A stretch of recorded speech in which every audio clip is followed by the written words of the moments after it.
YouTube is currently testing a feature that will melt your hard drives and send more creators into burnout. Google just drew a hard line on what they consider a real creator, and Twitch actually announced some surprisingly good tech updates in Rotterdam.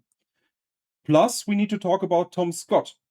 Let's cut the bullshit and get straight into the creator news.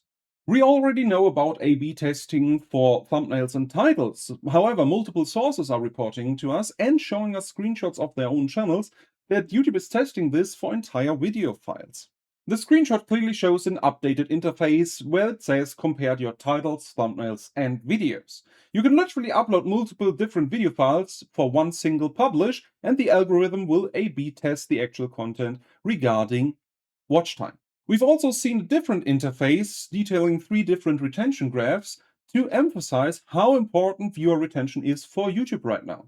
While this sounds like a powerful data-driven tool, it is a logistical nightmare for solo creators. This feature massively focuses corporate channels like Coca-Cola or even big creator collectives like MrBeast or Linus Tech Tips who have entire media teams to edit 3 different hooks and render 3 different files.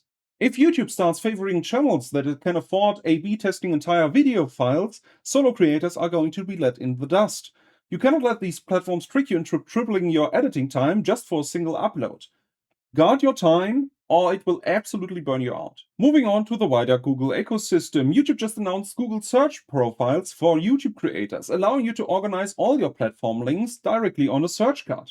But the official requirements show us how Google views the ecosystem. It is US only for now, and you need a minimum of 100,000 subscribers on YouTube, Instagram, or X, or 300,000 followers on TikTok to even claim your profile. Google is finally treating mid to large size creators like actual businesses similar to the Google business profile. Once you hit that size, you are a professional entity and you need to act like one. By the way, if you think Linktree is an alternative, do not use Linktree to organize your brand. Linktree literally just sent out emails this week confirming that they are using the content hosted on the platform for AI scraping. If you want to protect your data and control your own traffic, build a proper self-hosted website. Let's move over to Twitch. They just wrapped up TwitchCon in Rotterdam, and cutting through the PR fluff, there are actually a couple of solid wins for creators here. First, they are launching 1440p or 2K streaming across the board with a bumped up bitrate of 9 megabits per second. That's still nowhere near the 4K at 50 Mbps that YouTube offers, but it is a start when it comes to better quality. How they are going to finance the infrastructure behind the quality push is a mystery, as we know their sales team internally was consolidated with the Prime Video ads team. As second news, they are rolling out dual format streaming. That means you can stream both horizontal and vertical formats at the same time if you use client-side encoding. For everyone already pushing to TikTok Live or YouTube Shorts Live, this is already huge, especially when you use OBS with an Aiton plugin for the vertical canvas and multi-RTMP to just spread it everywhere as long as your bandwidth is okay with that.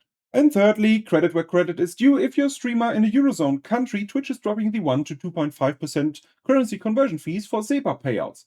More of your money actually hits your account. Oh, by the way, we spoke about creator burnout earlier this episode. Tom Scott did a creator support episode on Wired this week, and he said exactly what we've been preaching for years. When asked about A/B testing of titles and thumbnails, he explicitly said, "I hate having to generate 3 titles and 3 thumbnails. It is constant work." He also stressed that the single most important thing to prevent creator burnout is having a content buffer.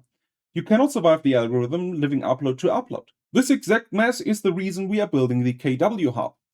I'm tired of seeing content creators burning out because they have no realistic capacity planning. We are building a software that focuses on preventing that burnout by actually mapping out production times and scheduling ahead of time. Plus, we want to give you a professional collab matching network. If that sounds good, please consider filling out the survey below. I've pinned it in the comments. We need some more data so we can develop faster and closer to what creators actually need. Protect your time, protect your worth, subscribe for the relevant creator news, and I'll see you next week with more updates.